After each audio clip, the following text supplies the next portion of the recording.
PNR Networks is a member of Patreon. Show your love for our shows by joining our ongoing fundraising campaign and get some fantastic perks in return. Check it out and become a Patreon sponsor. You can sign up at patreon.com, patreon.com/PNR Networks. And thanks for your support.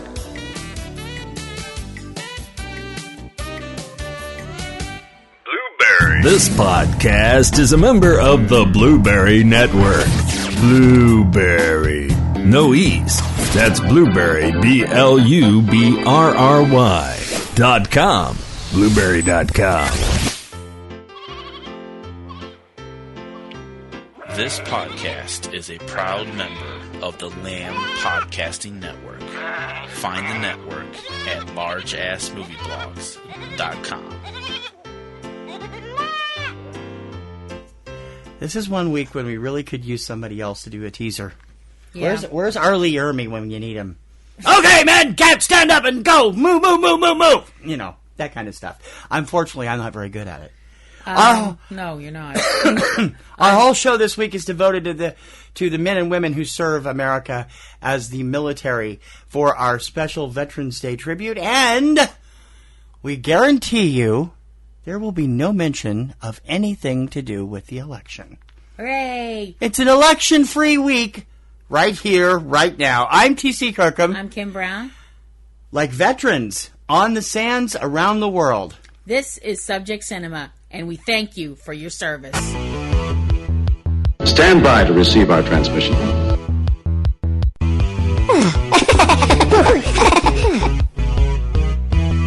This town needs an enema.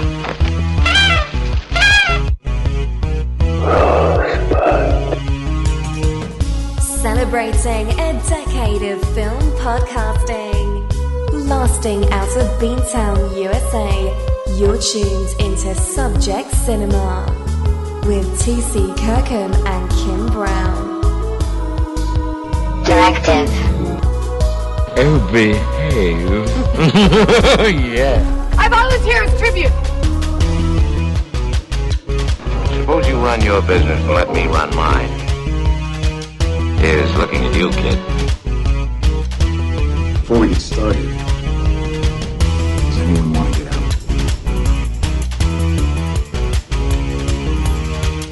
Ladies and gentlemen, please welcome TC and Kim. Okay, welcome to Subject Cinema this week. Potatoes mix and turkey stuffing and what are you doing? Marshmallows for the. I'm making a list. A list for what? What month is this? November. It's Thanksgiving. We need to make a list. We need to prepare. We need to get everything ready. That's like making Christmas lists before Halloween. Veterans Day comes first.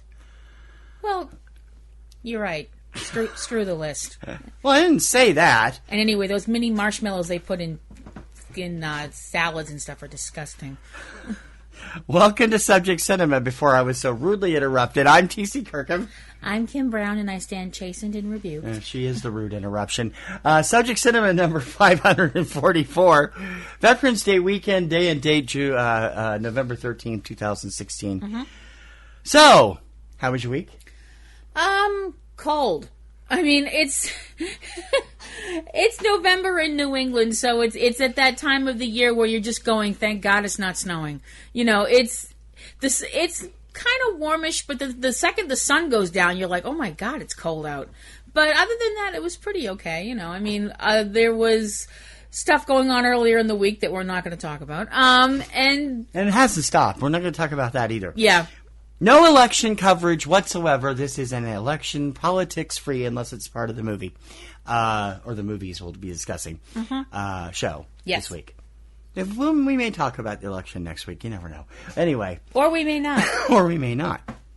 It depends if there's anybody left to talk about. Anyway, we have a great show for you today. We got some classic and some not-so-classic military-themed films, some fun stuff, some serious stuff. And bringing back an old segment for this, because we didn't do any current films this week, not for this part of it, because we have not got to see Hacksaw Ridge yet, and we were hoping to, but we didn't get there. So we've pulled another one out of the classics that Kim has a fan of, and we thought we'd bring that up as we kick off this week's show with the return of Subject Cinema Microfocus.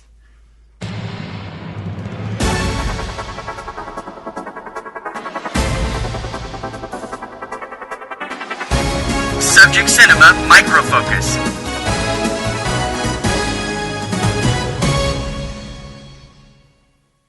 I wanted to be a good American. I wanted to serve my country. I couldn't wait to fight my first war. We got him! We got him! Look out!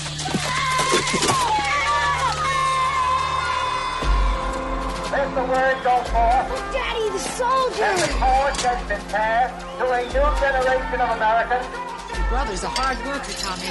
Win or lose. School, sports, life. As long as you do your best. That's what matters to God. First off, young men, let's get one thing straight. There is nothing prouder as a United States Marine. Our dad's got to go to WW2. This is our chance to do something. You should think about what you're doing. You could get yourself killed. Did you ever think about that? Just help me, Jesus. Help me to make the right decision. Sometimes I just like to stay here and never leave. But I gotta go. 13,000 miles. It's a long way to go to fight a war. Don't you know what it means to me to be a Marine, Dad? I think this movie has to be probably the definitive military-based or military-themed film from the 1980s. Yeah. Because it's set in reality. Top Gun was not. This is something that ironically had the same star. It was this movie that put Oliver Stone on the map, along with another later military film, Platoon. Actually, that was earlier. Platoon was first. Yeah, Platoon was 86. Yeah. And this showed off what I'm trying to think of how to describe this film. This shows off exactly what serving your country can be in every aspect of it, from the beginning where you're actually out there doing the job to when you come back and sometimes they don't treat you right. Right. That's the government's fault. Tom Cruise in Oliver Stone's classic Born on the 4th of July. Give us the rundown. Okay.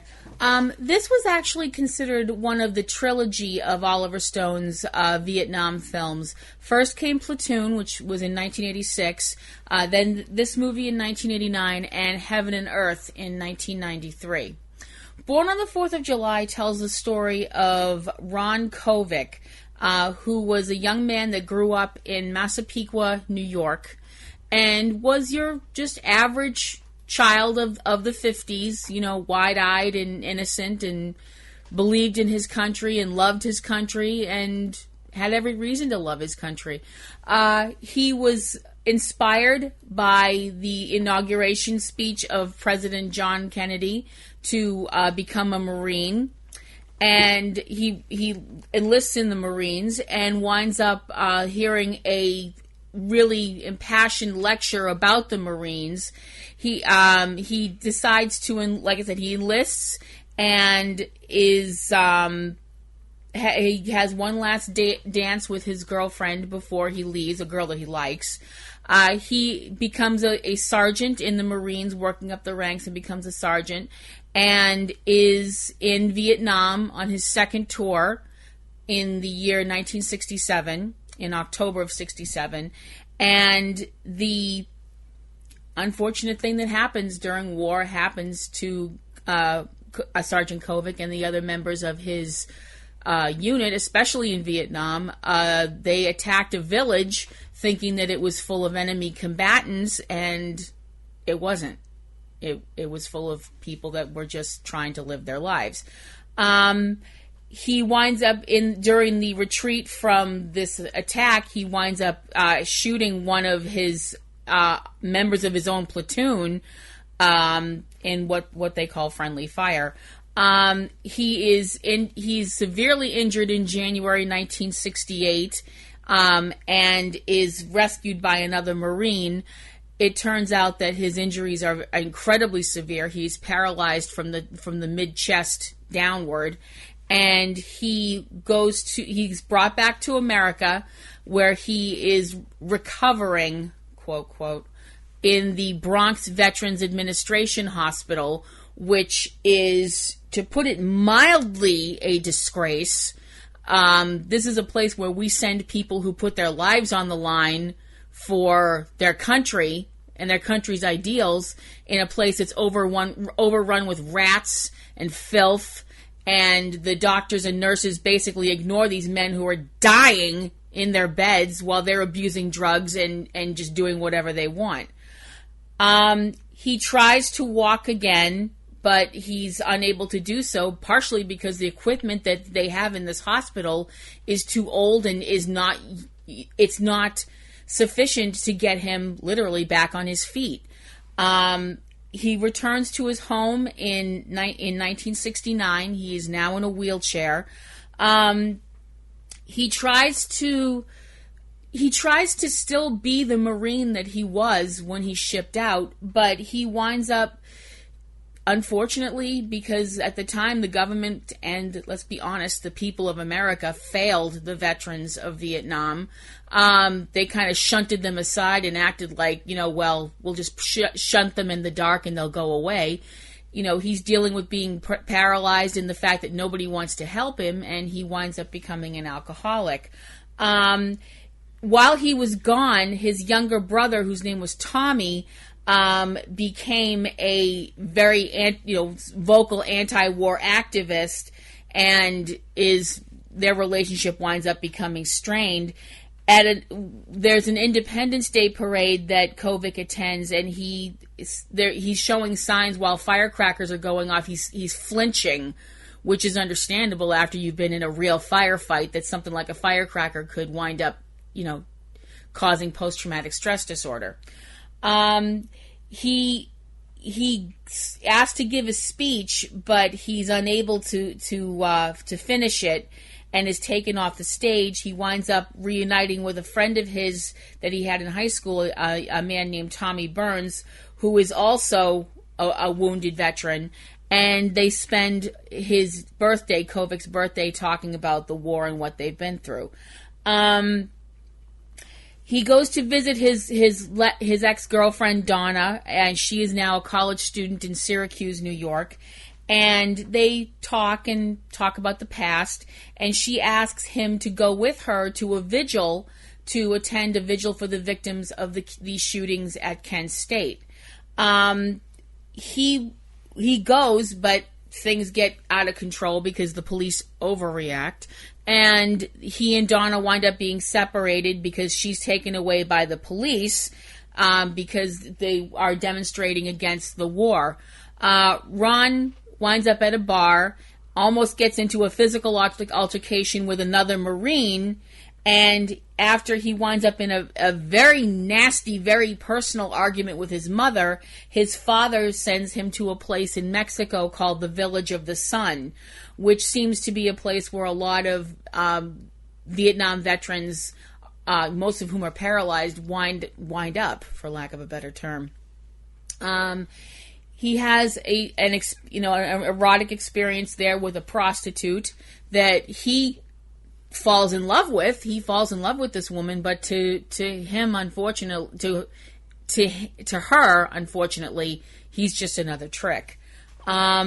He becomes friends with another man that's also in a wheelchair, a veteran named Charlie, and they decide they're going to go to another village that they think will be friendlier to them.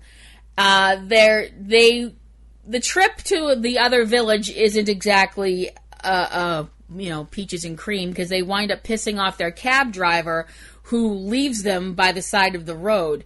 After they fight with each other a little bit about whose fault it was and such, they're picked up by a guy in a truck and brought back to the Village of the Sun. Ron goes back to Long Island and then goes to Georgia to meet with his friend's family. The family of the kid that he accidentally wound up killing in Vietnam, the young man named Wilson. He tells them what happened. He tells them his responsibility for what happened, and he tells them how sorry he is that it happened at all. Ron winds up joining VVAW, which is the Vietnam Veterans Against the War Coalition, and makes the journey to the Republican Convention, which was held in 1972 in Miami. He is interviewed by a reporter and talks about his experiences in Vietnam and his experiences in the VA hospital, and tells them that he feels that going to Vietnam was wrong and that the Vietnamese people are a good people, and they were fighting back against what they saw as the invaders, as the United States, which winds up, to the surprise of, what should have been the surprise of absolutely no one, pisses off the Republican people around him, and things get nasty and violent, which says a lot about those people at that time. I'm not going to touch it. His interview winds up being truncated because the guards throw him out, and they also throw his fellow veterans out of the hall, and they try to turn them over to the police. Because a guy in a wheelchair is going to cause a lot of damage. Right. They get away from the police, get back together, and get into the hall again, or try to get into the hall again, but unfortunately don't make it this time. Ron speaks at the 1978 Democratic Convention. Shortly thereafter, his autobiography is published, entitled "Born on the 4th of July." Interesting cast on this film. Lots of big names and lots of people who were not going to be big names, but were fairly popular at the time. Tom Cruise as Ron Kovic, Raymond J. Barry as his father Eli, Carolyn Cava as his mother, Mrs. Kovic, Josh Evans as younger brother Tommy, Frank Whaley as Timmy Burns, Jerry Levine as Steve Boyer, Kira Sidgwick as his old girlfriend Donna, Rob Camilletti, isn't that Cher's boyfriend? I don't know.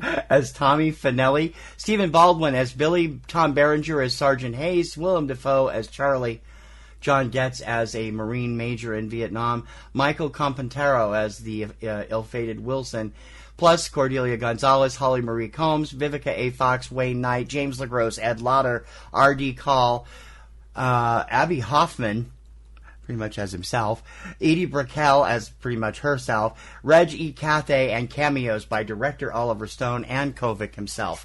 I have never seen this film all the way through. You have, and you I have. Did you see it at the theater? I did.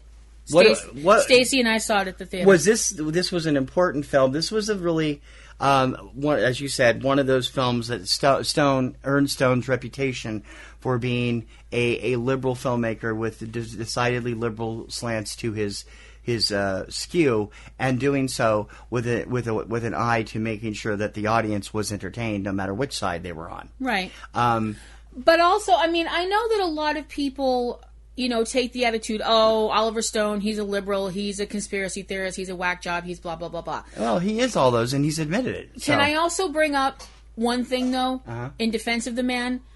He was there. Does he need to have a defense? Is there a need to defend him? Well, I'm not saying from you. I'm saying from people that instantly dismiss his stuff as being the ravings of a nutcase. Well, this obviously didn't get just dismissed. It won 4 Academy Awards, including Best Director. So it's like you can't, and Golden Globes to boot. So you can't really say that nobody at the time. That honestly didn't happen until after JFK. That's true. That's when people started going, what the what? Because everybody knows that JFK, while a top-notch movie, is complete crap. And it's like, okay, I'm sorry, Jim Garrison left me so shook up I came home and drank out of a bottle of Jack Daniels. It was a great movie, but if you actually believe Jim Garrison's theory on JFK's assassination, I have some swampland in Arizona to sell you. All Cheap. Right, anyway, back to this movie. My thing is the fact that because Stone was a Vietnam veteran and saw things like this happen, I feel like he had more right to say things about this. And he had the right to say, this war was wrong. I will be perfectly honest and say I don't remember very much. Vietnam was still going on when I was a very, very small child. And I don't remember anything about it. My family never talked about it. It was just, it was something that I heard about later on. I really started hearing about it in junior high when I had teachers that talked about the My Lai massacre and stuff like that. And, came home with a head full of information and, talked about it at home. And it was not well received. To put it mildly. I mean, it's not like my dad beat me with a strap or anything, but it, No. Anyway. Born on the 4th of July was what, it's one of those movies when you think about it, you would have been like at the time, what's two, 20-something girls going to see a movie like this for? But it was really a powerful movie. It was an important movie. It was uplifting because you watch this man refuse to give up, but it's not done in a Hollywood way, if that makes sense. It's done in a very real way because this man has something that he needs. He doesn't want any other young man to go through what he's gone through. And it's powerful, it's moving, it's one of the best performances of Tom Cruise's career, I think. It really is a very disheartening film, though, in a lot of ways when you look at what happened and this actually happened to people. The fact that these guys came back from Vietnam, broken in spirit, broken in body, broken in soul, and they got spat on, and they got called baby killer and all this stuff like that by people that didn't go over there and fight and almost get shot and all this other stuff. It's really, I think that, people, you said something earlier on when we started this talk about this film that, the government was wrong and the government did, terrible things and the way they treated the vets was terrible. I forget how you worded it. It happens after every wartime. It's happening now with the Gulf War vets. So. And you're right. Yeah. You're right. But someone owes an even bigger amount of condemnation, and that's the people of this country. Because when people came back from World War II, they were feted, they were given parades, they were treated like they were warriors coming home from battle and stuff like that, which is what they deserved because they were. Like I said, people came home from Vietnam and they were spit on, they were denied jobs, they were treated like scum because they went and did the same damn thing. So you can condemn... And they went and did the same damn thing in a war that their own generation hated and didn't want anything to do with. That's why they got hell when they came home. Because the people that they went to high school with, that they later would leave and go off and do things in Vietnam, the people that they came home to, their peers, were disgusted that they actually went over there because they didn't believe in the war and didn't think we should be there. And they were probably right in the long term, but it was how that particular, don't take this wrong, that particular set of people always handle things. Rudely, obnoxiously, and pushing their own freaking agenda. No, you're right. You're absolutely right. So, to all the people that are like, oh, the government was so horrible to the veterans and all that. Yeah, the government was horrible. I'm not denying that. The people were worse. And you have to deal with that. That's on your soul. That's on you when you're judged. Live with it. Can we clarify that you're not speaking to our listeners? No, most of our listeners are too young. I mean, the people that you know who you are, But I think that the way this movie is shot and the way that it's done is you literally watch the chipping away of a human being right in front of your eyes. Not only from a physical standpoint, because Ron goes from being this, young, virile, I guess is the right word I want, yeah. Person with two working legs and everything's great and he's young and strong and full of energy and full of the urge to fight and stuff like that, to someone that's physically broken and at points their spirit is cracked, but it's not completely smashed. And the fact that he was able to be the person that he is and stand, even though he can't physically stand, to morally stand up and say no. I think that makes him as brave as any other Marine. I really do. And, that might get me in trouble with certain people, but that's my opinion, and I'm not changing it. Oliver Stone did an amazing job with this film. Like I said, I think this is the best work of Tom Cruise's entire career. And I think that it's a film that everybody should see. If for nothing else, just to teach people, you see that? Don't let that happen again. If, when our people come home from fighting from wherever they are, they should be treated with respect. They should be treated with admiration. They should be given every medical opportunity they can to get well. And that's not because no other war has had this problem. World War I, World War II, Korea, even the Gulf War and the first Gulf War. No other war has had the problems that Vietnam had. And it was because of where it was in time, what was going on in the country at the time, and where the mindset of the people of the country were at the time. Mm-hmm. Nowadays, it isn't thought of that way, and Vietnam is now considered an honorable service, even though we still think it was a war we shouldn't have been involved with.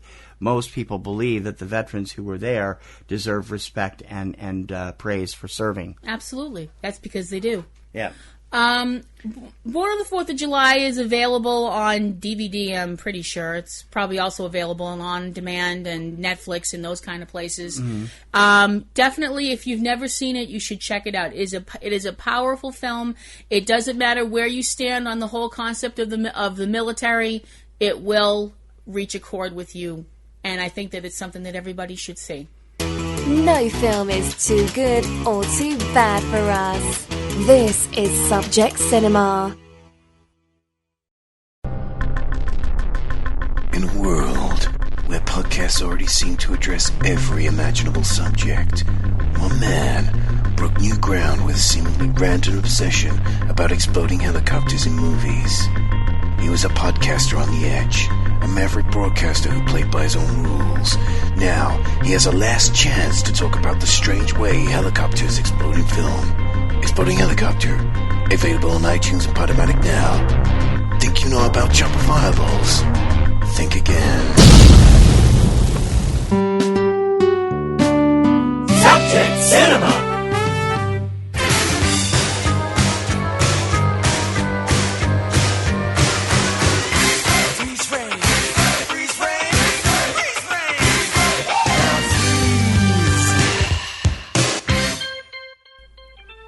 Slightly different bent to freeze frame this week, but we thought we'd do this for the military aspect.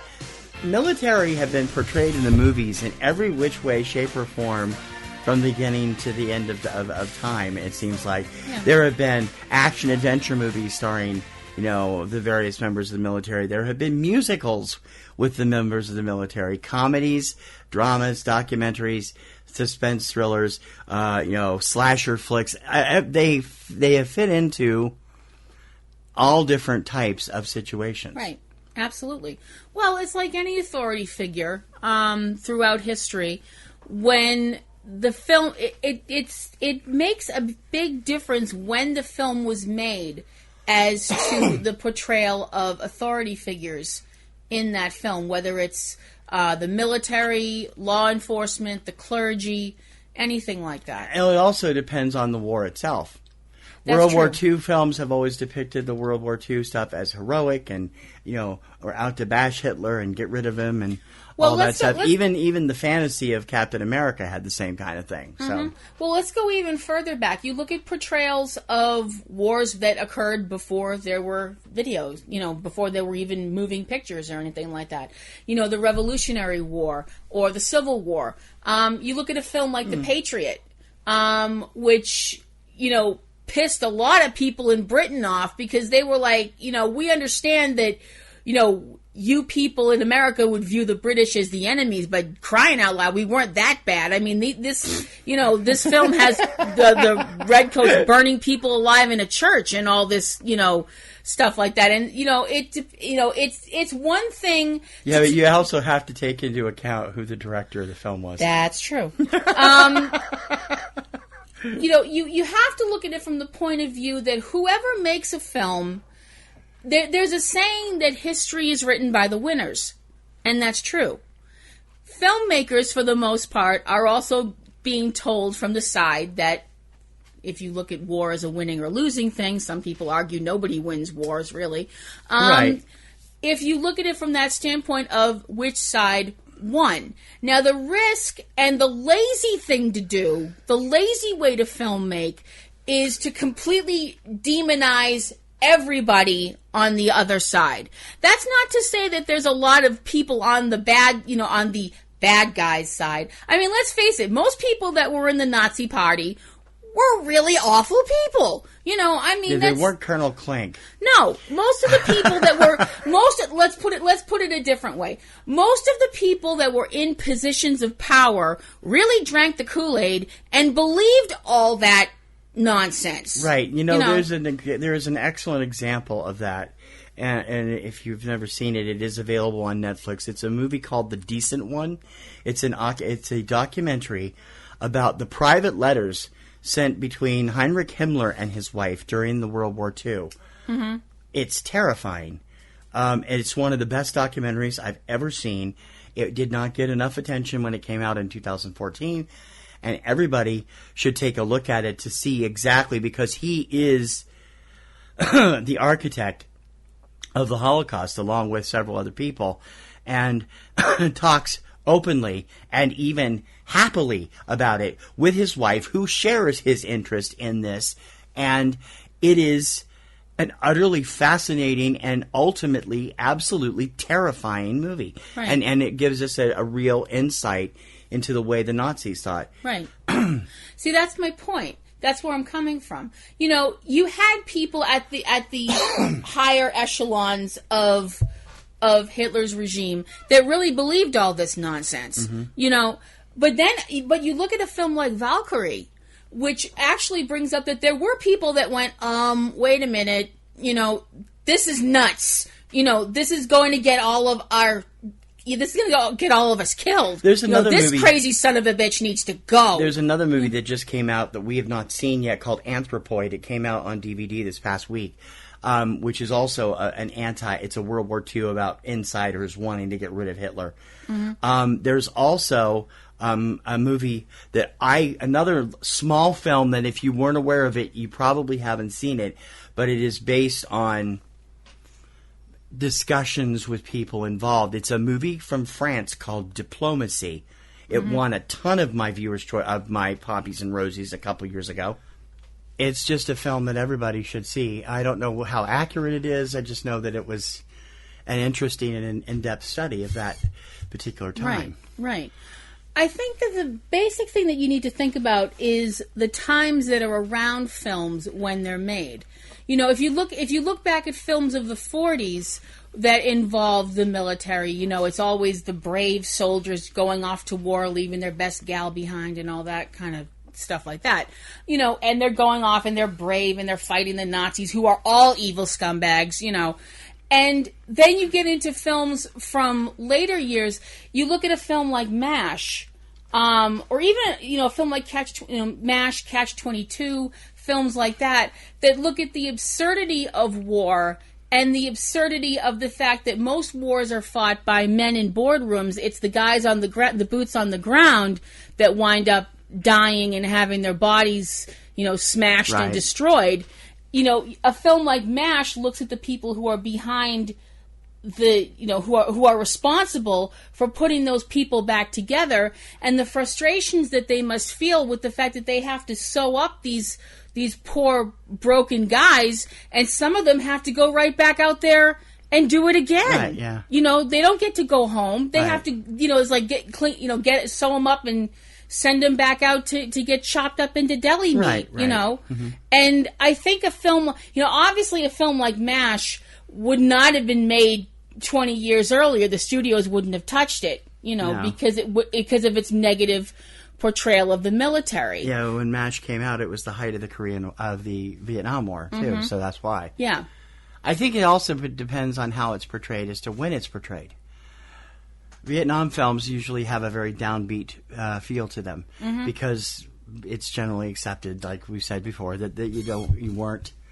A lot of people felt we shouldn't have been in that war. Right. The Gulf War, some have been kind of split evenly between good and bad portrayals. But there's even peacetime military movies that have been interesting. Stripes was a monster hit. Yeah. It was set during peacetime. comedy with Bill Murray, John Candy, Harold Ramis. Mm-hmm. And it was a funny film. And yet that same year, or right around the same time, there was TAPS, which was set at a military academy, which was just as condemning of the military establishment as it was the whole military school environment. So, right. It all depends on which way you're looking. Right.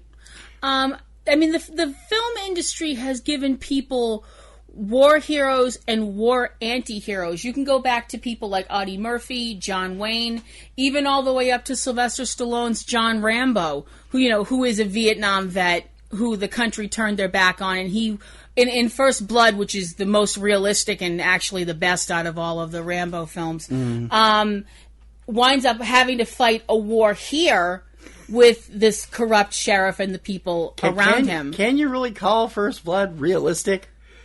I mean, really? It's a complete action adventure fantasy. It just happens to have its roots in the Vietnam War. Well, I don't know. I would say so. I mean, if somebody that went through that stuff... It's the same kind of crap that Burt Reynolds and Chuck Norris were doing in the 70s. It's just like, I don't escapist agree. Stuff. Well, I'm just saying I don't agree simply because you had somebody that knew how to do all this dangerous stuff. You had somebody that knew how to fight in close quarters or fight in the jungle and do all this stuff. Right. And then you antagonize him? It's like you're a fool unto yourself. Yeah. Considering the fact that film was supposed to have a much different ending, which would have stopped any sequels. Spoiler alert: he kills himself at the end. They actually shot that ending, but they wound up not putting it on the movie. Good thing too, because it continues to have life. There's talk of a remake right now with Vin Diesel. I don't know. We'll see what happens. I think that military films are not ever going to go away. I mean, as long as and they shouldn't, because I think that's the way that some people comment. There's ones out right now. There's Hacksaw Ridge with Andrew Garfield, which is getting rave reviews. There's Ang Lee's new film, Billy Lee's Long Halftime Walk, which opens nationally next weekend. It's in New York and Los Angeles right now. And they both have completely different views of things, too. Mm-hmm. One is a World War I set drama, and the other one is a contemporary Gulf both War. based on true stories. I think. No. Billy Lee's based on a novel. No, okay, I'm sorry. Yeah. But Hacksaw Ridge is based on a true story. Hacksaw Ridge is a true story, Yeah. So, we'd like to know what you think of the military and how it's been portrayed in television and the movies. Drop us a line, subjectcinema@PNRNetworks.com. Subject Cinema! Now, it's time for Subject Cinema to help you discover another film gem that flew under the radar.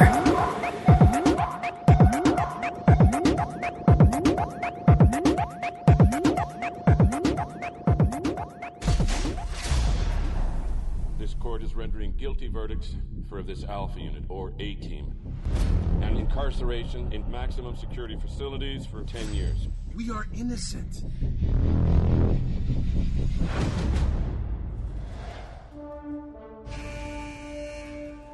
Where's the plan, boss? You actually sound worried. Those men were your responsibility. Find them.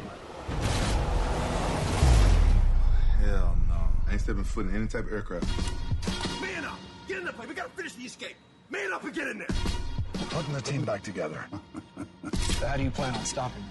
Don't sweat them. This is a weird film to be included in Under the Radar, but we both enjoyed it, and it was a lot of fun. They changed the setting of the military gentlemen involved from Vietnam to the Gulf War, but other than that, it was a pretty faithful adaptation. Liam Neeson and a whole band of cronies, including the still pre-big stardom Bradley Cooper, Charlotte Copley, and Quentin Rampage Jackson in 2010's big screen adaptation of the A-Team. Can you give us a brief rundown of this? Well, the A-Team, the big screen version of the A-Team was basically the small screen version, just brought to the big screen. There were some changes, as TC mentioned. In the original series, the four gentlemen involved, John Hannibal Smith, Templeton Faceman Peck, B.A. Baracus, and Howling Mad Murdoch were all Vietnam veterans who were framed for a crime they didn't commit, and they promptly broke out of jail and started on as life as fugitives, but helping people out who could find them if no one else could help.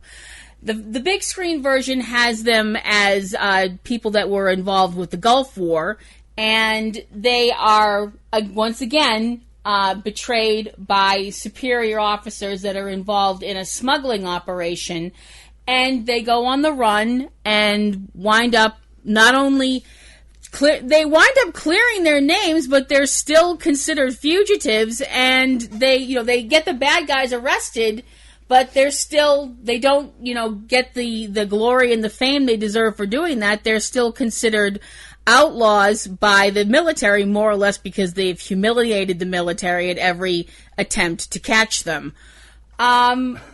This movie was a lot of fun. I mean, it was a lot of fun. For those of us who were fans of the original show, which we both were, when I heard they were doing a version of the A-Team, I was kind of like, now? They kept changing it. I mean, it's been talked about for close to 15 years before they finally got it off the ground. So, That's true. That is true. The cast includes Liam Neeson as Hannibal Smith, which is the best casting in the history of ever. Weird casting at first, we thought, and then we realized... Then we saw a trailer, and we were like... This is where he got the action bug. Yeah. He was a very serious period piece guy before that. He was very much Mr. Sensitive. Yeah. People tend to forget that he did get his big screen debut in Darkman. Yeah. But up till then, he was mostly known for very sensitive roles and stuff like that. Bradley Cooper stepped into the role as Templeton Peck, the face man. Quentin Jackson made his acting debut, best known as an MMA fighter, as B.A. Baracus, and Charlito Copley was Howling Mad Murdoch. And I thought they captured every aspect of the character from the TV show pretty well. I did too. Although I think Dirk Benedict is a better looking guy than Bradley Cooper. I've never thought Bradley Cooper was particularly handsome. I don't know why women go crazy over him. It's just me, I guess. I enjoyed the hell out of it. It was fun. It was exciting. It was very much like the TV show. I think the fact that I believe The Losers beat it to the big screen by a few months, and that has a lot to do with why it didn't do that well, because The Losers is basically the same story with a different background. Yeah, it Losers is. was Jeffrey Dean Morgan, Chris Evans, Idris Elba, and who else was in Zoe that? Saldana. No, well, yeah, but she wasn't part. No, who's the other member of the team? She was the antagonist. I can't think of the other. Well, they wound up on the same team. They did. But they came in. They were both released within a few months' time, and it was like, okay. Yeah, it didn't. Unfortunately, I don't think it did either movie any favors, because while The Losers did okay, it didn't do fantastic, which is a shame, because that was a hella fun movie too. Yeah, it was. But when they came out with, that they were actually going to get this done, it was actually going to occur, I was like, okay, good luck. And unfortunately, it wasn't a total bomb, but it didn't do as well as they expected it to. I think that's fair to say, isn't it? Yes, it didn't. It did make its production costs back, but not its marketing costs. I think it deserved a little bit better than it got. They did re-edit it when they came out on DVD. There was an extended cut release which put some cameos that Dirk Benedict and Dwight Schultz had recorded, other than the end bit that they're in, back into the film. They were edited out when it was at the theater. I do, however, think it got kind of shortchanged at the box office because, all the critics were, of course, lifting their sniffy nose at it because it's a TV remake. It's actually one of the better TV remakes out there. If you've never seen the big screen version of the A-Team, now's a chance to check it out. It's available for rental from most places. You can also check to see if it's available on streaming. I'm not sure if it is, but I'm sure either Amazon or Netflix would probably have it by now. Yeah. And it's definitely an enjoyable passing of if you time. want to have fun on a weekend afternoon or something like or that. Or a rainy day. Yeah, or a rainy day. Pop it in. Take a look at it. If nothing else, you will believe a tank can fly. Or at least plummet. And the people inside will come out going, "You okay, Joe?" Real movies for real people. Subject Cinema. His movies. Way to go, Charlie! I think it rips through your clothes when it takes you over. More human than human is our motto. He tasks me, and I shall have him. Her movies. The hills are alive. You're so jealous you can hardly breathe. The rum! Yes, the rum is gone. Why is the rum gone? Suddenly my life doesn't seem such a waste. Fuzzy Fur Movies. The Cavebabble Podcast. We babble about the movies you love. And probably a few that you love to hate. Find out more at cavebabble.com. Also available on iTunes, Stitcher, and by Smoke Signal. C-A-V-E. Babble. Cavebabble.com. Movies for him, her, and you. If you're looking for great films, well, that's okay. You'll like us anyway. Subject Cinema.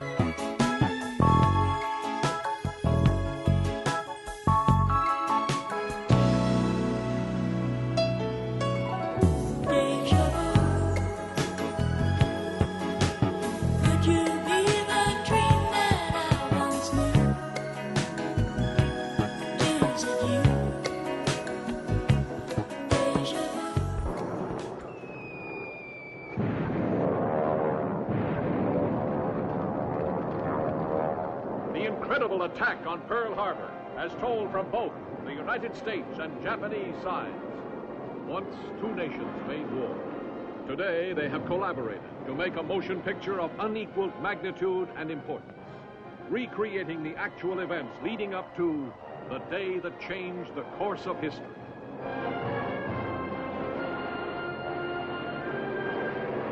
Para!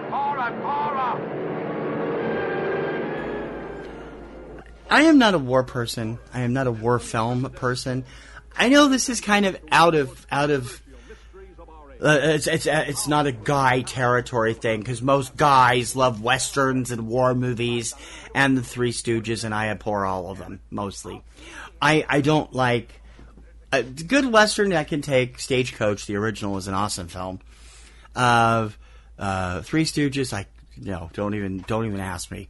But war films, if they're well done, I enjoy.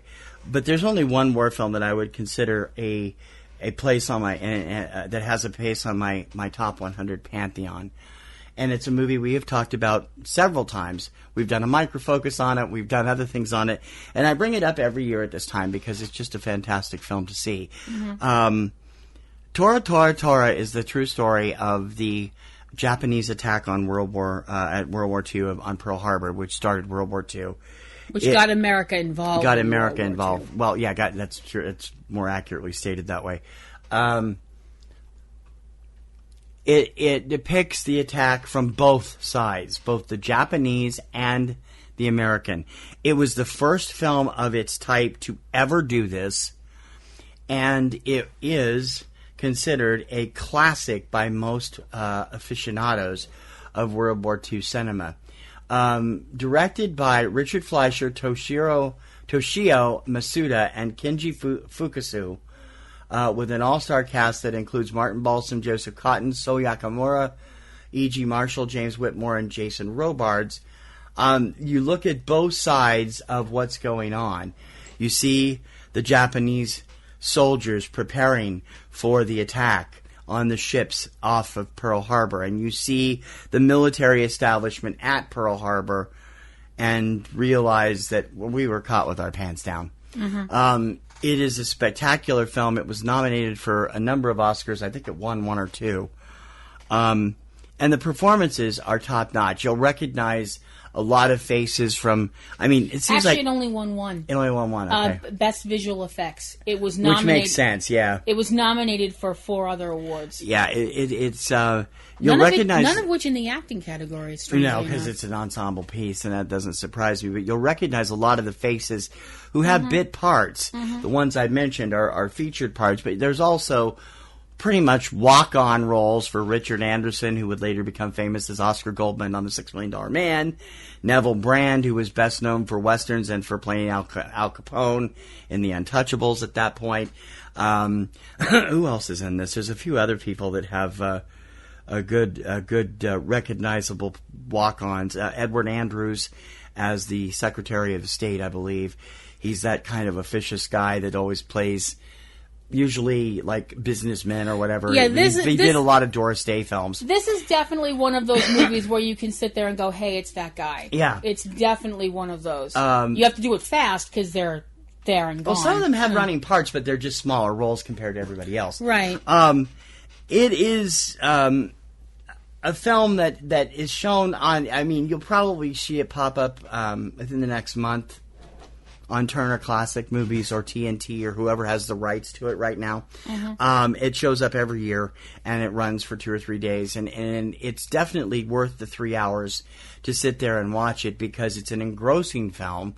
It's really engrossing to see the Japanese side, which had never been shown in an American film before. Right. This co-production of is it Toho and the studio here that did it is phenomenally well researched and well shot. The aerial sequences are fantastic. The effects, as you said, won an Oscar, and you really start to feel exactly what was going on as we approach this, because so many people were expecting us to get into the war, but there were people in Congress defiant and wanting to stay out of everything. And some people say, Roosevelt knew this was coming. They say that about every major event like that. Oh, they were just holding back. We knew we were going to be attacked. Which, honestly, poppycock. There's also people who say that the Earth is flat and the moon landing was fixed. We call those people idiots. So, Well, I can't say much about the flat Earth, but Adam and Jamie proved the moon landings were real. And if that offended anybody, good. Tora is an excellent film. If you've never seen it, you should see it. If you have seen it and you have kids that haven't seen it, it's a good introduction into the world of World War II. I think the really interesting thing about the film is the fact that it is an American and Japanese co-production, and the fact that because of this fact, we don't have what we have with a lot of films at the time, which is that, the Japanese are all portrayed as, stereotypical, sneaky, sly, evil, underhanded, etc., blah, blah, blah, blah. I do find, there's the direct end of the film, which is one of the cases of the most grimmest examples of foreshadowing I think you've ever heard of in film, where you have the other people on board the Japanese ships celebrating the attack, except for one member of the military. The commander, the admiral. Yeah, Admiral Isoroku Yamamoto, who said that, who was quoted as saying, "I fear all we have done is to awaken a sleeping giant and fill him with a terrible resolve."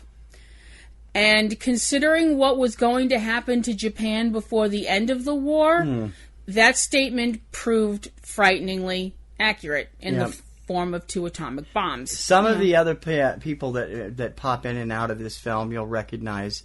Wesley Addy, who is a character actor that did a lot of stuff in the 1950s and 60s. Frank Aletter the same way. Leon Ames the same way. Ron Masak has got a bit part in this film. As we said, Neville Brand has a small part. I made a mistake. Edward Andrews is the chief of staff of the Navy in this film. The faces, you can't get by without recognizing people you don't expect to recognize. Norman Alden is another one that appears in the film as a B-2 bomber pilot coming in from the mainland. It is a definite thing for you to check out if you've never seen it, and even if you have, like I said, if you have kids and they don't know what World War II is all about, they don't know why America got into the war, don't show them Michael Bay's version of this from whenever that was. Or don't understand why it took us so long to get into the war, considering what was happening in Europe. Yeah, see this film and help them understand. Tora, Tora, Tora, one of the best war films ever made, in my opinion, and definitely worth my deja vu when I take a look at it every year. Good times and great movies.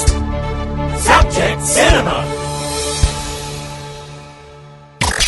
Hey kids, time to jump in the car. Pull into a choice viewing spot. Put the speaker in the window. Sit back, relax, and suffer with everyone else.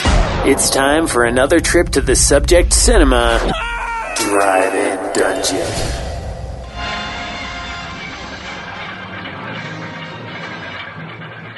It's a piece of skin, like leather. From all corners of the earth, they gather to study the mystifying frozen fossil, a reptilian tail that grows into a giant of terror. It's alive! It's loose! You have been invited here to see for yourselves one of the most amazing events in the annals of scientific history.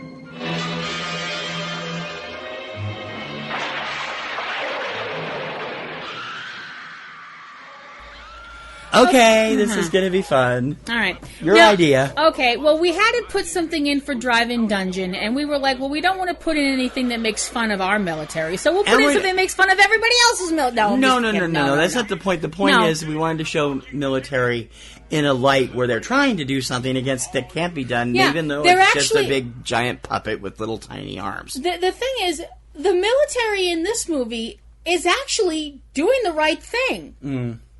They're not doing what the military usually does, which is, let's just blow it up. The movie that we're talking about is 1961's Reptilicus. Are you done? Yeah, sorry, I had to get that out. It's not Birdemic 2. No, okay, it's not. It's yeesh. This was the first, and as far as I know, only, attempt by the Danes. Goodness. Now, the Danes to make a monster movie, a giant monster movie. Because, of course, by 1961, everybody had seen how well the Godzilla franchise was doing in Japan. It had taken off, and it was, really doing gangbusters. And everybody had hopped on the bandwagon. Britain was on the bandwagon with Gorgo. Americans did it to men, mantises, grasshoppers, and everything else. Tarantulas. Yep. Well, Britain actually jumped on the bandwagon. Well, Gorgo wasn't really so much an answer to Godzilla as it was to Gappa. True, but it was still a big monster movie, kaiju giant monster thing. Great Britain's answer to King Kong was a film called Konga, and this film was the Danes' answer to Godzilla. They should have left the question unanswered. Yes, they should have. Oh my God, this movie's horrible. Yes, a group of miners... And in all fairness, it's not necessarily because of the movie itself. It's because of the really bad special effects, and the dubbing on the English language version is horrible. Yeah. If they had actually had a budget that was more than bus fare... yeah, okay. The actual story of this film would have been really interesting to shoot if you had people who knew what the hell they were doing. Now, for those of you who are like, oh, a guy in a giant monster suit, how friggin' lame. Okay. And you thought that nothing could be lamer than that? Ta-da! The only thing that's possibly lamer are the giant digital birds from the Birdemic movies. No, that's not as lame as this. They don't have strings. No, but they just sit there and hover and flutter. True. They're like video game birds. That's true. The whole plot of Reptilicus, such as it is thusly. A group of miners find a giant animal's tail in the frozen ground of Lapland, which is where they are drilling. The frozen bit of tail is taken... well, it is. Is taken to Copenhagen to the aquarium there, and it is put in a cold room so that it doesn't, rot and stink up the place. Unfortunately, due to the machinations of a wacky janitor, this is their idea of a comic character, the room winds up being left open, and the piece of tail thaws. Well, you know what? What? It wasn't a bad thing that the janitor did. Why? Because if he hadn't done that, there would have been no movie. Oh, on second thought, maybe he shouldn't have done that anyway. As I'm looking at him like, we've both seen this movie, right? Yeah. Now, instead of just doing what it would normally do as a piece of meat, i.e. rot, this tail starts to grow. And it starts to regenerate, and eventually it grows into a giant monster that somehow has life and sentience and so on and so forth, which proceeds to run amok through the countryside of the Danish people. Rampaging through Copenhagen, causing massive panic and stuff like that, because besides being a giant lizard, dragon, worm type thing, with teeny tiny little arms, tiny little T-Rex arms, the way Colin Mockery always plays dinosaurs on Who's Line. Velociraptors and stuff. This creature, which is named Reptilicus because why not? Also has as a weapon a corrosive acid, which it spits, and it's really disgusting. It's not attractive. I mean, Godzilla's atomic breath, it ain't. The military, for some reason, there's a General Mark Grayson is on loan from the American military, so of course he takes charge of everything, and everybody in the Danish army listens to him. What?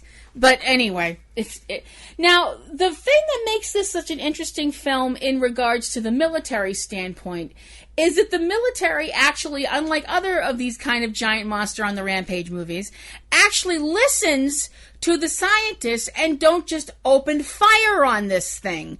Because they realize if they open fire on it and blow off more pieces of it, the pieces they blow off are going to regenerate into more monsters. Mm-hmm. So this is obviously an enormous quandary. At the end of the film, Reptilicus winds up being killed with poison. And in an ending that is one of these, oh, are you kidding me? It turns out that the entire creature is not destroyed. Its foot manages to be somehow, miss eradication, and the foot sinks into the ocean.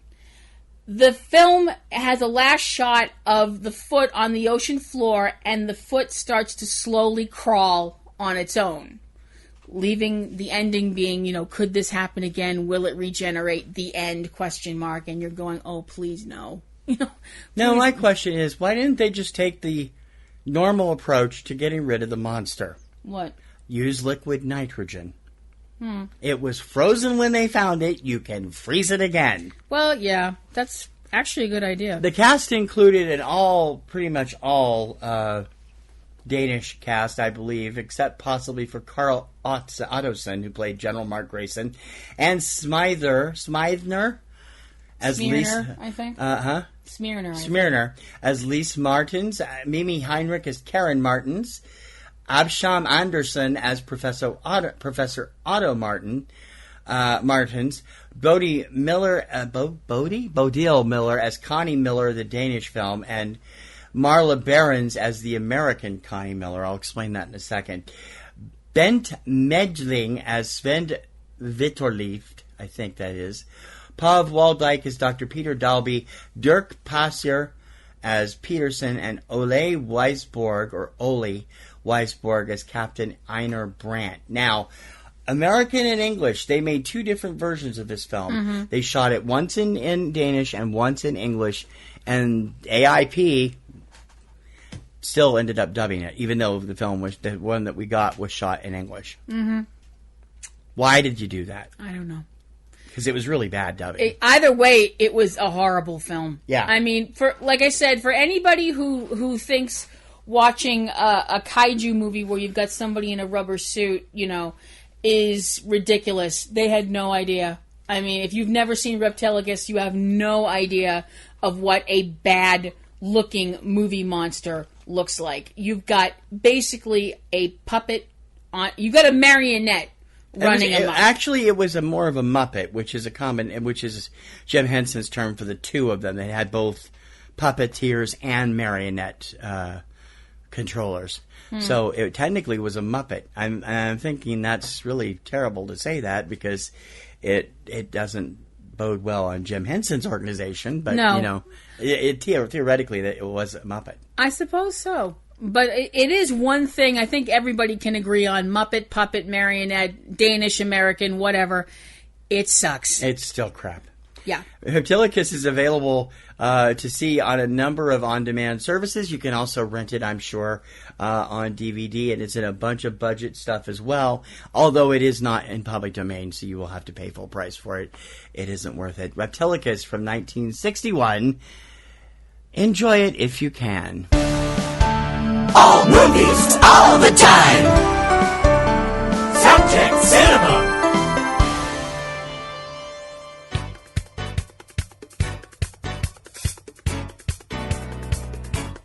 Plug Central.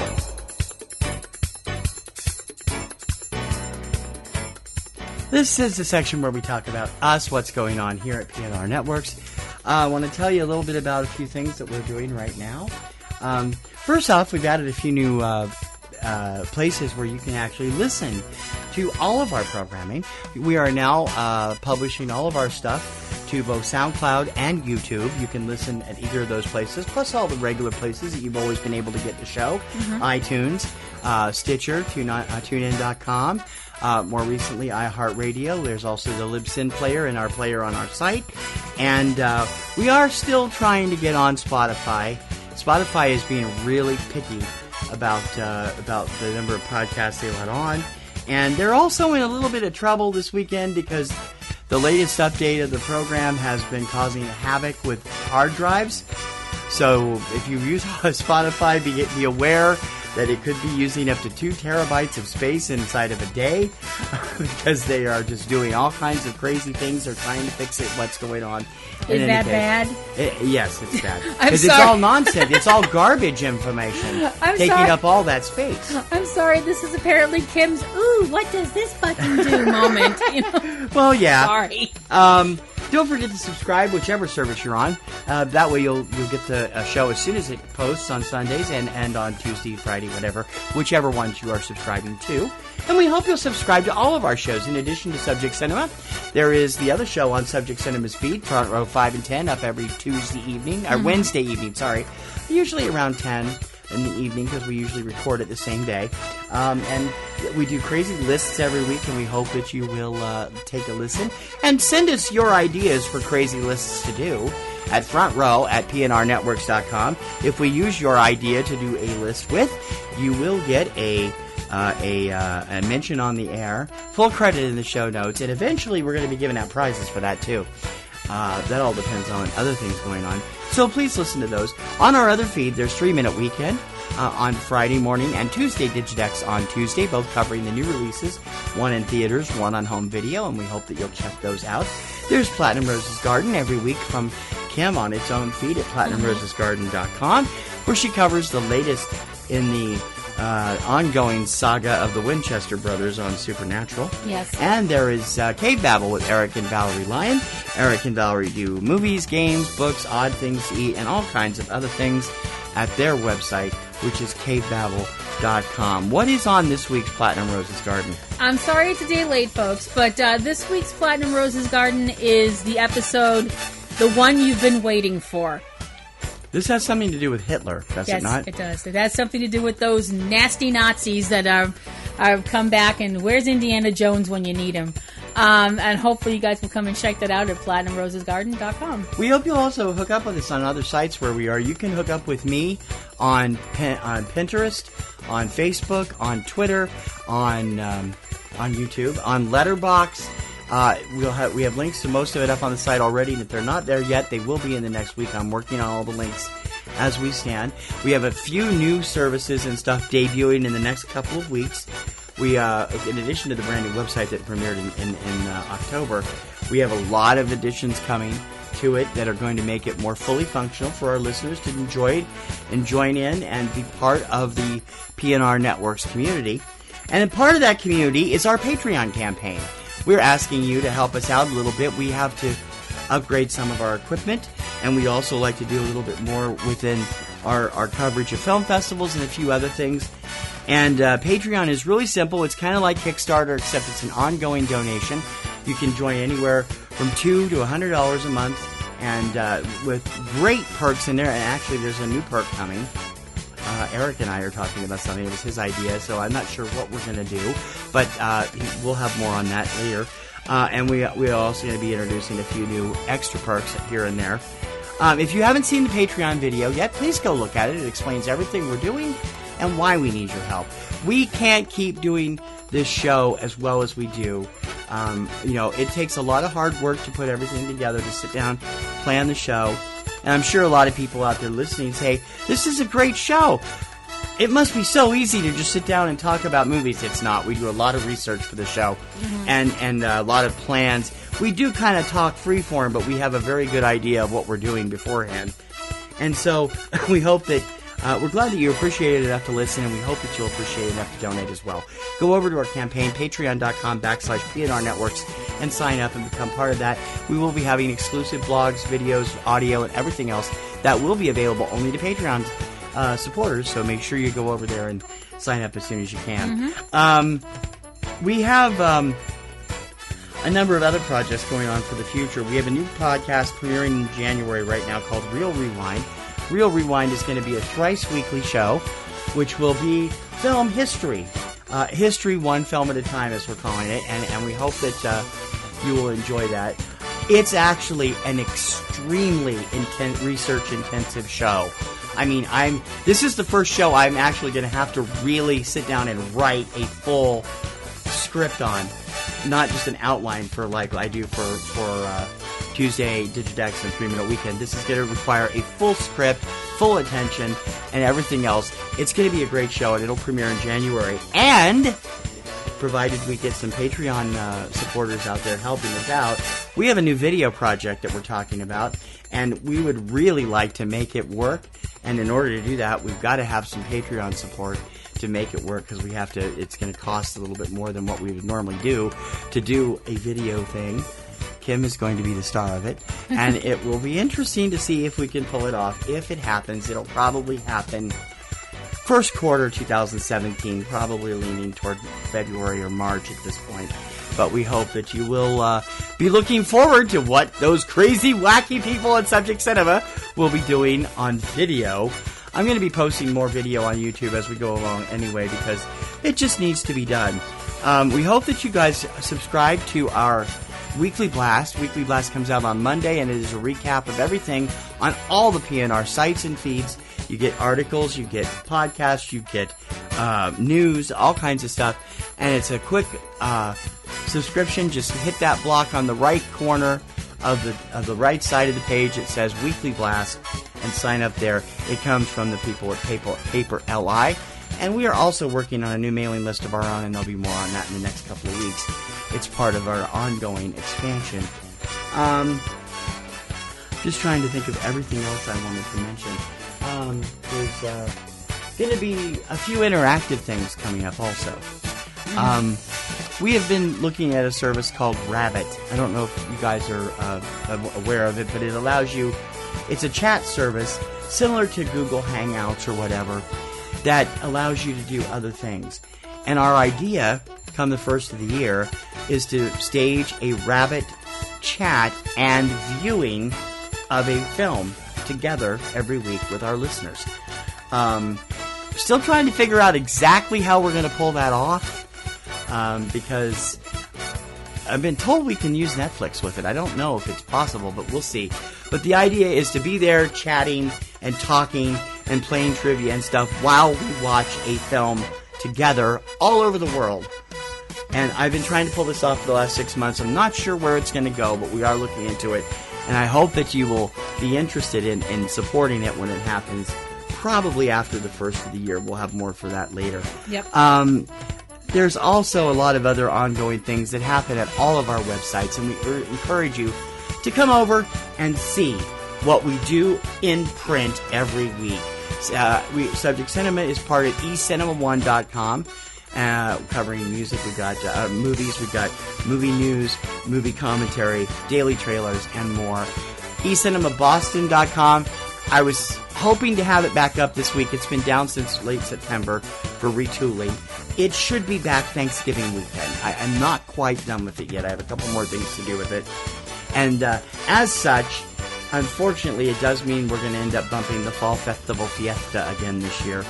We'll have a brief festival wrap-up on one of the shows here before Thanksgiving, but it's not going to be a whole two-parter devoted to the local festivals and the big festivals. We're just going to talk about some of the buzz coming out of the major festivals and some of the stuff that's been going on here in Boston the last month with the Asian American Festival and the Latino Festival and the currently ongoing Jewish Film Festival and a lot more. So we hope that you will be up for that. I don't know what we're going to do for sure. And of course, we are halfway through November, which means we are just 6 weeks away from the 12th annual Poppies and Rosies Awards, which will happen on New Year's Eve.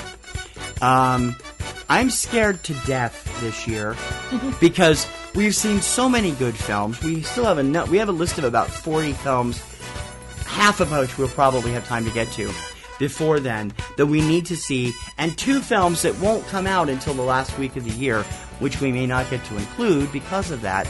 I am communicating with my contacts, trying to let them know, if you really want to make sure we're going to see the film, screeners by December 15th, or press screenings by December 15th, because we won't get there otherwise. But it's going to be a good year. There's been so much good stuff out there this year. Animated is going to be a killer. 24 films have officially entered the Academy Awards animated film race, which is the most since the 1950s. And I'm like, holy cripes. We're going to have to narrow that down to one film for anime, because every film we've seen animated this year has been excellent. It has. That's the killer. So we'll have more coming up to the Poppies and Rosies. We'll have our usual Just Because We Can awards. We'll have our annual top 10 Baker's Dozen, Dynamite Dozen announcement a few days beforehand, and our usual long-winded rambling show on New Year's Eve. Hey, at least we're honest about it. It's a Saturday okay? this year, so we get to have lots of fun. We invite you to play us at your party for your New Year's people, and just turn us on and think about us as you're heading in and toasting the arrival of 2017. It'll be up on December 31st, around 8 or 9 in the evening, and it will be recorded a couple of days in advance, so it will actually be done by that point. But we hope you'll check that out and all the year-end stuff. Keep an eye on eCinemaOne for a number of year-end things we've got going on, and for ongoing announcements about the continuing growth of PNRNetworks through new things going on the website, through the Patreon campaign, and everything else. And when you're listening to Subject Cinema, don't forget to tweet and Facebook about it, and retweet and re-Facebook, like all of our posts and all of our stuff, so you can get the word out there and help us get the word that Subject Cinema is out here. Yeah. We're in our 11th year, and we have lots of loyal listeners, and we'd like to grow that some. You can follow me on eCinemaOne and eCinemaBoston. I usually am active on eCinemaBoston because it shoots automatically to eCinemaOne. Kim is at Platinum Rose Lady or Platinum Roselle? Platinum Roselle. Platinum Roselle on Twitter. And you can Facebook us at Popcorn and Roses, and also at my own personal account, which is TC Kirkham. Anyway, we've rambled on and on enough about us. Please keep in touch with us and do enjoy what we do and help us spread the word. Be a part of the Subject Cinema and, by extension, PNRNetworks family. We thank you for being there. We hope you'll join us on our Patreon campaign. And We couldn't be here without you guys. You guys make everything possible. And we'd love to hear from you a lot more than we do. You can leave us a SpeakPipe message by clicking on the SpeakPipe button on the website or going to SpeakPipe / I think it's / Subject Cinema. And let us know what you think that way. Or email us, and we always love to hear your email. We don't get to read email anymore because nobody writes us anymore. We want to hear from you. See how we're doing. Subject Cinema at PNRNetworks.com. And that is Plug Central for this week. When it comes to everything movies, we've got it. Subject Cinema. Deja vu. What is it, and why does it occur? Just had that little feeling. You ever get that funny little, that kind of feeling, that vuja day? You know, not deja vu. This is vuja day. This is the strange feeling that somehow none of this has ever happened before. Deja Vu Review. Why can't we talk more openly and publicly about stuff? 2 answers before we even get started. I don't know, and if I did, we wouldn't talk about it anyway. Something as simple and innocuous as this becomes a challenge for all of us to maintain accountability and control of our critical infrastructure systems. This actually contains the Stuxnet virus. It's impacting industrial control. Is this something that's coming after the homeland? If you get up in the morning and turn off your alarm and make coffee, power plants, power grids, and pump gas, transportation, telecommunication, and use the ATM, you touched industrial control. TC has a review for us now of a documentary that he saw recently. I hope you all like it. It's a review for 0 Days. Take it away, babe. 0 Days is the latest documentary from amazing filmmaker Alex Gibney. Gibney has made a series of documentaries over the past number of years, all of which I have been utterly entranced by, including Enron, the smartest guys in the room, Freakonomics, most recently, for me at least, Going Clear, Scientology, and The Prison of Belief. All three are just amazing films. 0 Days is a film that talks about the upcoming cyber wars. More specifically, it looks at a little thing that was called Stuxnet. Stuxnet was a computer virus that took down the Iranian nuclear program back in 2009, I believe it was. It might have been 2010. And it was, as Mr. Gibney goes into, actually a creation of people working for the American and Israeli governments. Mm-hmm. The only problem is it wasn't supposed to get as powerful as it did, and then somebody let it leak and let it get out, and now Stuxnet has hit more than one place. It was supposed to be just a simple trigger to make sure that the Iranians could not enrich uranium for a proposed nuclear program that would lead to a nuclear bomb.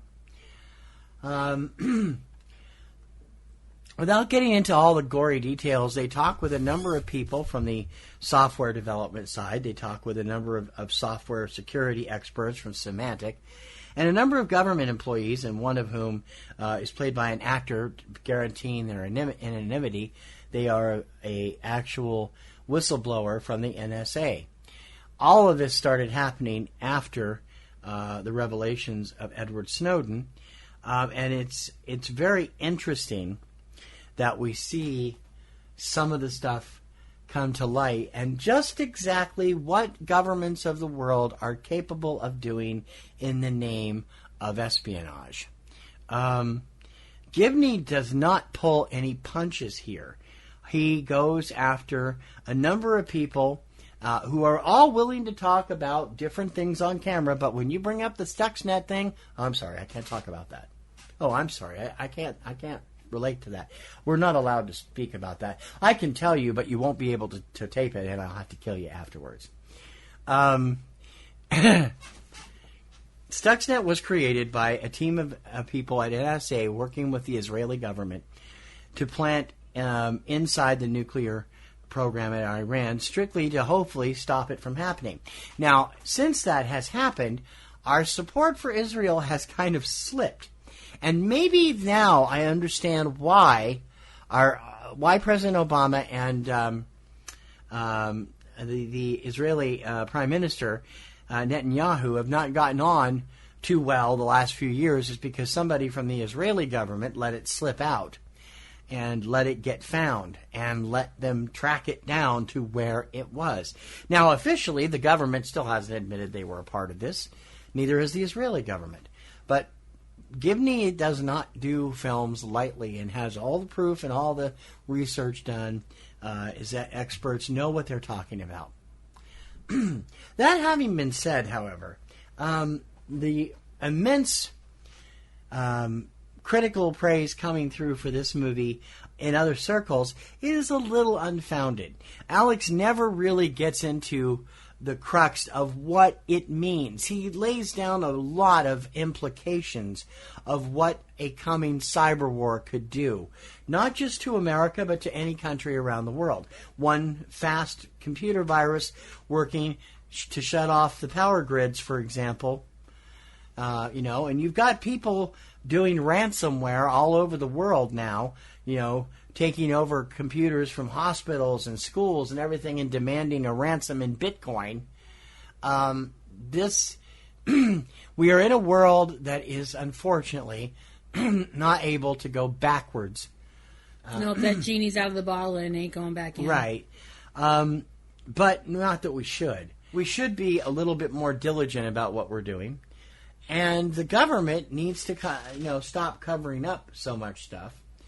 And I'm the first person to say that because they do cover up too much stuff. And Ed Snowden's revelations and WikiLeaks, working with WikiLeaks and The Guardian, has been proof of all the kind of crazy things that go on that the government does that they don't tell the American people about, much of which is probably directly in violation of the American Constitution.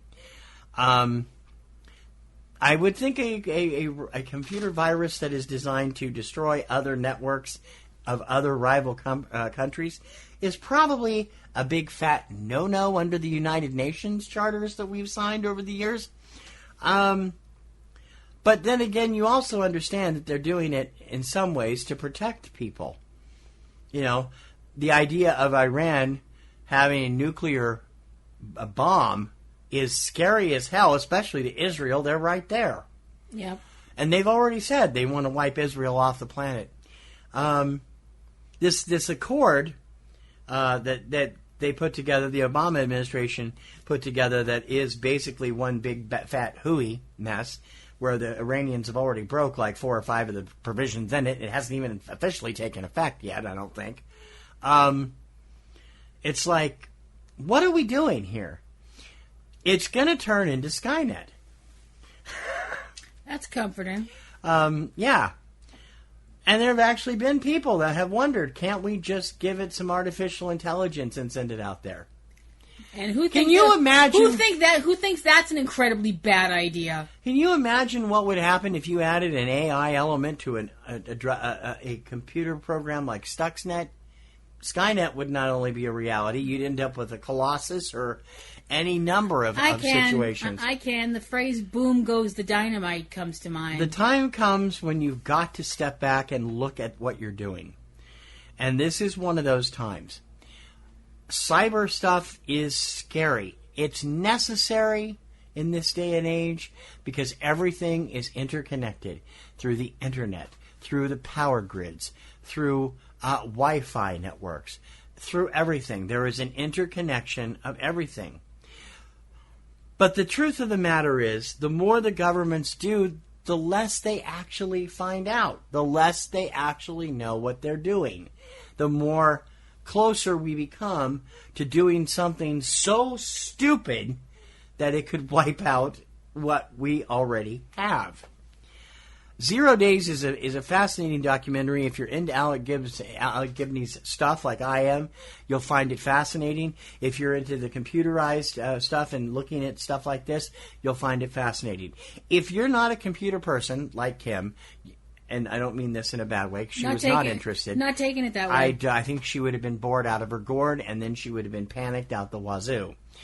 That having been said, it is definitely worth taking the 2 hours to take a look at it, particularly for the implications of what could happen if something goes horribly wrong, which is handled at the end 20 minutes of the film. I like Alex Gibney. I like his films, and I like this. It isn't as good as his earlier films because it is too reliant on technical jargon and can't really get across to your average layman. But that having been said, there's enough there that can literally scare the hell out of America and anywhere else that's dealing with potential cyber war issues.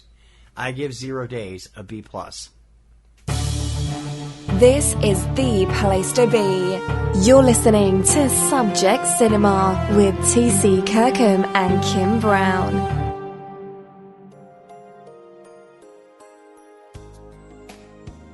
I want to bring you news about a few passings this weekend. Over the last week, we've seen a number of people that have left this mortal coil for the one beyond. Starting with former Attorney General Janet Reno. Janet was the Attorney General during the Bill Clinton administration.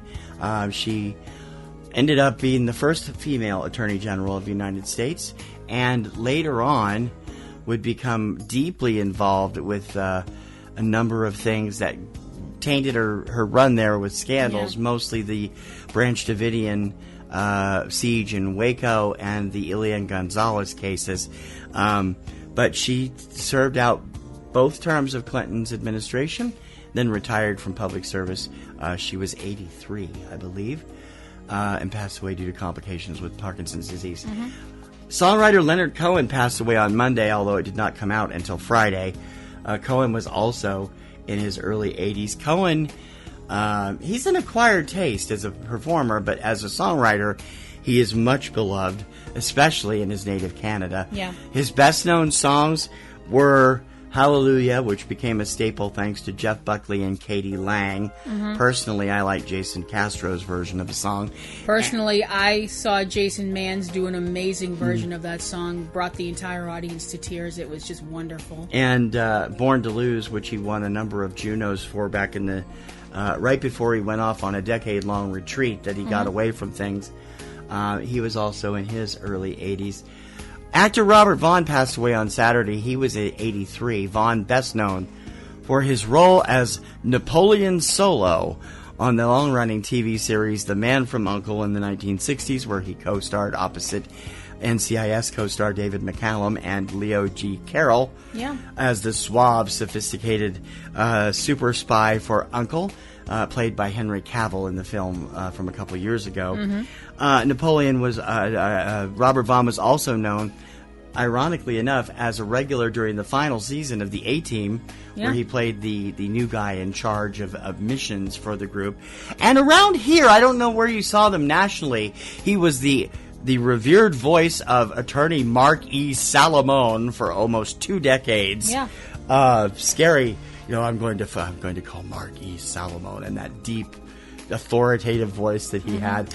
He appeared on a number of episodic TV shows, including Law & Order Special Victims Unit on the big screen, in Superman 3.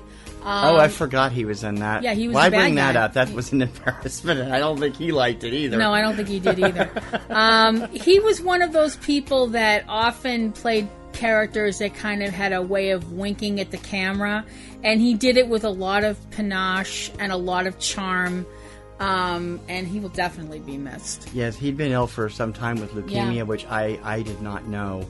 That was total news to me. Also passing away over the last week was French cinematographer Raoul Cotard. Cotard was 92, best known for his work over the years with Jean-Luc Godard and Francois Truffaut. He was the cinematographer on the classic 1958 film Breathless, and would do a lot more with both of those men, as well as Jacques Demy, another contemporary from the French New Wave cinema period. He did cinematography for such films as Jules and Jim, Alphaville, Z over the years, and finally did his last stuff in 1988. Would also direct 2 or 3 films. He will be sorely missed by the film filmmakers community. And as we went to press today, word came that singer, songwriter, musician Leon Russell has died at the age of 74. Russell was a popular act mostly in the 60s and 70s, doing stuff he was known for his work with many other acts, playing on everything as a session musician, from the Beach Boys to Jan and Dean to Elton John, George Harrison. He also had a successful career of his own. His biggest hit as a recording artist was probably Lady Blue, which was a top 10 hit in 1975. Just recently, a couple years ago, was inducted into the Rock and Roll Hall of Fame and was featured in a very popular, critically acclaimed documentary released in, I'm trying to find the year here, released in 2012, I believe.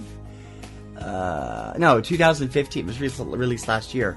Movie called A Poem is a Naked Person, which was actually recorded on his 1974 tour, but had never been released in its full version until last year. And they also did a number of other films about him. Cameron Crowe did a film about him in 2011 about the making of his album with Elton John called The Union. A lot of people are going to miss him a lot. He was a legendary musician that is going to be sorely missed, as will all these performers. And also, it came to us yesterday that the eldest and final surviving member of the Mexican version of Dracula passed away. Oh, wow. Lupita Tovar played her name was not Mina in that film. It was, what would they call her? We saw it just last year. Was it Maria? I think it was Maria, yeah. She was still, until as of 2 or 3 years ago, she became the final surviving member of that, and passed away on the 12th of heart disease in Los Angeles. She was 106 years old. We invite all these people to take their final vows with Subject Cinema, and we send our condolences to all their family and friends. Mm-hmm.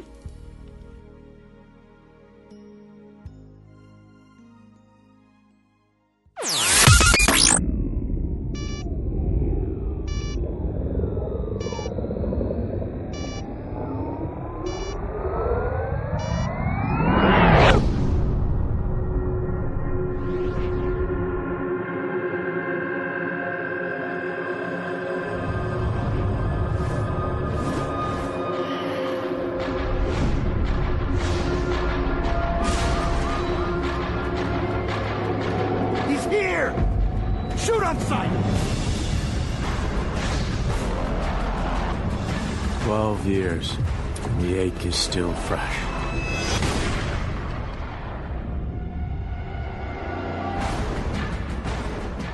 Like a raw, angry nerve. It's considered a classic story in the pantheon of the Caped Crusader from DC's days as a comic powerhouse in the 1970s and 80s. When it was first written, it was one of the most critically acclaimed comics to ever come out, and later became a graphic novel. Now it's an animated movie from DC's animation unit. Give us the rundown on Batman Year One. Batman Year One begins with a return. Bruce Wayne comes back to Gotham City.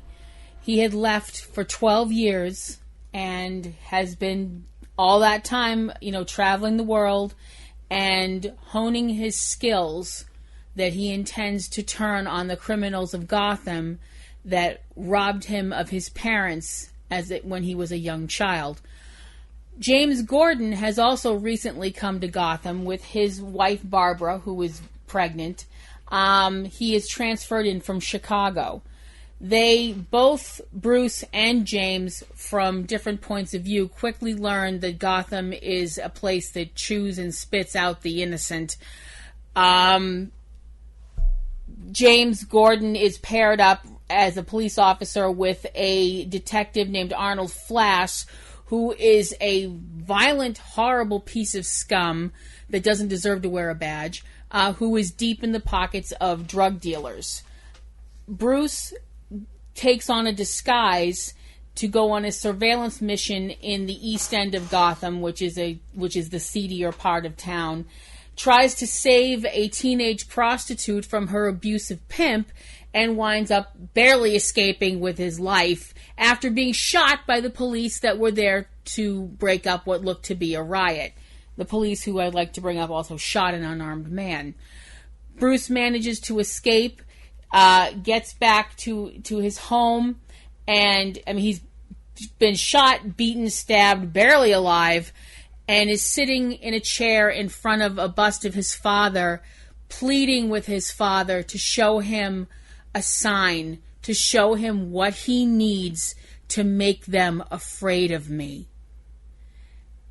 And something crashes through a window and lands on the bust of his father, something with leathery wings and a fiery stare. And thus, the bat is born.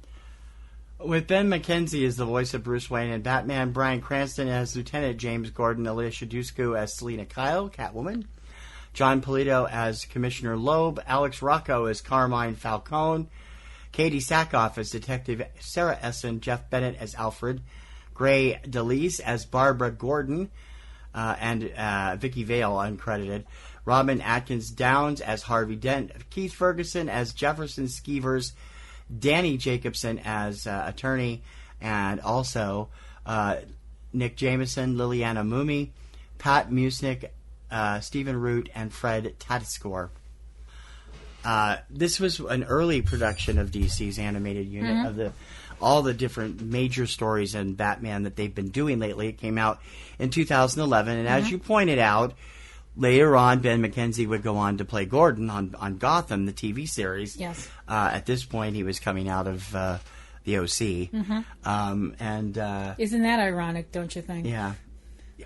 What did you think? I didn't see it. What did you think? Okay, this is based on Frank Miller's legendary story arc, as you mentioned, from 1987. I'm surprised it took him this long to do it. Well, the animation unit didn't really take off until the 2000s. So, no, there was talk of a live-action version of this directed by Darren Aronofsky, or at least written by Aronofsky. It never actually came to fruition, obviously. This was in that terrible period between Batman and Robin and Batman Begins, where they couldn't decide how to reboot it.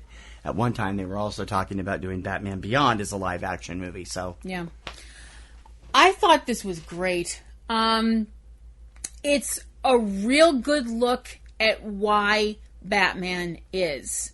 And it's also a great look at why Commissioner Gordon is the person that he is. That he is not just a figurehead that just calls on Batman because he doesn't know what to do. You know, he is a man of action in this. He's a man of integrity. It has equal parts to do with both Gordon and Batman. And I think it shows off both characters in a really amazing light. There's a point where Bruce is visiting the graves of his parents, and he's saying how many years have gone by, and he's saying how much it still hurts. And in that pain in his voice, you can feel it. I mean, it's palpable that inside this fully grown man, you know, there's still this little child that saw his parents get gunned down in front of him. I mean, that's going to destroy somebody. Most people, that would have, you know, they would have climbed in a bottle and never gotten out. But the fact that Bruce Wayne takes the attitude of, this isn't going to happen to anybody else. I'm not going to let it happen. I think that inner strength, that inner core of who Bruce Wayne is really shines through in this film. And I think a lot of that has to do with the artwork, which is really well done, and also Ben McKenzie's vocal portrayal. It's never over the top. It's never too much. Although he does have kind of a more deep, raspy kind of echo to his voice when he's Batman. And I think it works really well. For one thing, you can understand him, which I know a lot of people had a problem with when it came to Christian Bale. Not me, but I didn't have a problem with Christian Bale. I had a problem with Tom Hardy's Bane. Yeah, I know you did. A major pain in the ass. Anyway, I know you did. I know. I think that this, like I said, the voice cast was great. It was real. I mean, we've seen Batman's origin story a lot. I mean, we've seen it over and over again. But I think the way it was done here was really... It's done in silence. I mean, he doesn't say anything. He's just thinking.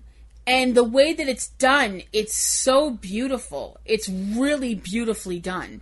I think if you're a DC fan, if you're a Batman fan, I definitely think if you haven't checked out Batman Year One, I definitely think you should. I'd give it an A. Excellent. You can check it out. It's on demand and a number of other services online right now. Good times and great movies. Subject Cinema.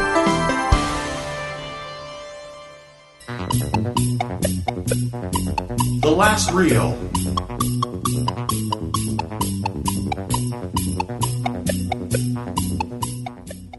You just love doing this, don't you? I do.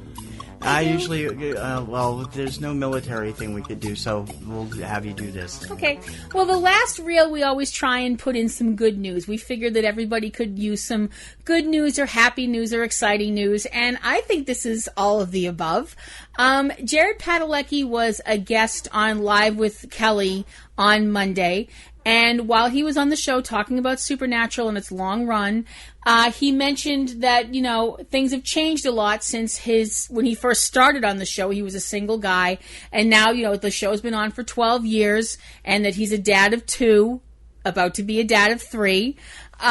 Jared announced that he and his beautiful wife Genevieve are expecting their 3rd child. The child is due sometime in March, and I am just beyond thrilled and excited for him and his family. He has 2 sons already, Thomas and Shep, and they haven't announced the gender of the baby. I don't know if they know it yet, and if they do keep it private, that's entirely up to them and awesome. But I'm so excited for them. Congratulations and love and good vibes to Jared and Jen. I am just beyond thrilled, and I hope that everything turns out terrific for them because they're wonderful people and they deserve all the good things that life has to offer. And she talks about this more on this week's Platinum Roses Garden. So if you want to hear more about it, go over there, PlatinumRosesGarden.com.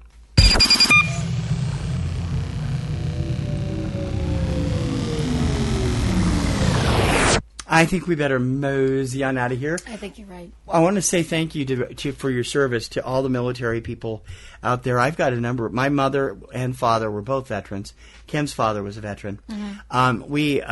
I have friends that have been veterans over the years, all of whom have served this country well. Yeah. Some of whom have not made it back in complete form that I personally have known, and others who have not made it back at all. Yeah. Your sacrifices and your devotion to this country are much thanked about, and we must remember what an important part you play in the kind of crazy stuff that's been going on in the last week or so. Right. So please know that we appreciate that what we are unable to do, you do for us, and we thank you for that. There's that great commercial I think it's for the Army, that has, you know, the family there, and all of a sudden, the Navy. Is that the Navy too? Where the Army, the family's in the middle of the street, and then there's like hundreds of different technicians and whatever surrounding them to get to you. They've got to get through us. Yeah, that's Navy. What we've got to remember. And I'd like to say my own thank yous as well. My father was a veteran of the Air Force. I have had other family members that were in different branches of the military. And I would also like to extend my thanks not only to the members of the military, as TC did, but I would like to extend my thanks as well to the members of military personnel's families, because you have to put up with a lot. You do. You know, besides the traveling from base to base, and just a simple worry that the last time you kiss a family member might be the last time you kiss them goodbye. You put up with a lot, and you do it with bravery and dignity and honor, and thank you for letting your family be part of that service, and we really appreciate it. It is far too often that they are not remembered enough, and they need to be, and that's what Veterans Day is all about. The kind of troubles that the Veterans Administration has had the last few years shows how important they are, because people have been getting shunted aside because of screw-ups at various Veterans Administrations. I worry about my mom because she is primarily under Vets VA care these days. and everything is hope that they will not be needed in the big sacrifices like they have given in the past, just in the small areas that or what would be considered under those circumstances small areas that they serve in now. Right. So thank you. One quick correction: we mentioned earlier that the lady that played the female lead in the Spanish language version of Dracula passed away over the weekend. The character in that movie was Eva, not Maria. Yeah. Not My Mina. bad. Mina was from the American version. So I just wanted to correct that out there. I don't know what we're going on next week, but we'll have a pre-Thanksgiving show, and we hope that you will join us. We'll probably have reviews. We know we have at least one review, and I hope we have time for a number of other reviews, staring hardly at Kim. And hopefully we will get there. We know we'll have 2 reviews. There's a review of a new documentary about Toshiro Mifune, which we recently were able to see. And this coming week, there is a premiere of an unbelievably brilliant idea from the BBC. They have taken the audio tracks from several of the Doctor Who series that were missing video and animated them. And it is the 10th Planet, I believe it's called, and it is the transitionary episodes where William Hartnell morphed into Patrick Troughton, and the animated version of that has its premiere on Fathom Events this Monday. We will be there for that as well, and hopefully some other movies too. Yep. All that coming up in the next week, and don't forget to check out the websites every day to see what you're missing out on, eCinemaOne.com and more. And until then, reprise the theme song and roll the credits. Whenever my life gets me so down, I know I can go down to where the music and the fun never ends. As long as the music keeps playing, you know what I'm saying.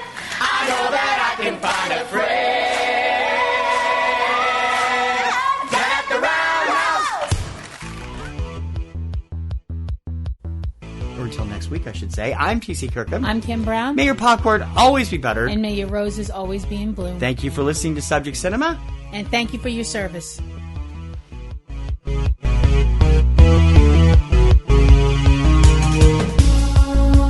You have been listening to Subject Cinema with hosts T.C. Kirkham and Kim Brown. Subject Cinema is produced by PNRNetworks, Boston, Massachusetts, which is solely responsible for its content. Subject Cinema theme performed by Eric Lyon. Subject Cinema is recorded and produced using Sony Vegas products. Subject Cinema is copyright 2016 by PNRNetworks under a Creative Commons license. Check out a new episode of Subject Cinema every weekend. Until next time, this is Bob Taylor for Subject Cinema, and we'll see you at the movies. That's all.